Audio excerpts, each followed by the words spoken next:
কিসে রিজিক বাড়ে, কি করলে রিজিকে ভরপুর বারাকা হয়, রিজিকের চাবিকা ঠিক কোথায়, কোন পথে চললে রিজিকে ভরপুর বারাকা হবে, আমার জীবনে বরকত নেমে আসবে রিজিকে, এটা জানতে মনে যাচ্ছে না আমাদের? হ্যাঁ, কষ্ট হচ্ছে আপনাদের? কষ্ট হচ্ছে? তাহলে কি করলে রিজিকে ভরপুর বারাকা হয়, কি করলে আমার জীবনে ভরপুর বারাকা নেমে আসে, এই পয়েন্টটাতে আমরা একটু আলোকপাত করি।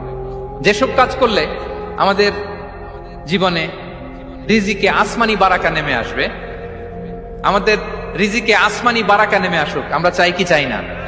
সবাই আমরা চাই নিশ্চয়ই। যে কাজ করলে রিজিকে আসমানি বারাকা আসে, এর এক নাম্বার হচ্ছে তাকওয়াল্লাহ, আল্লাহর ভয়। আল্লাহ তাআলা বলছেন, ওয়া মাইয়াত্তাকিল্লাহা ইয়াজআল লাহু মাখরাজা ওয়া ইয়ারযুকহু মিন হাইসু লা ইয়াহতাসিব।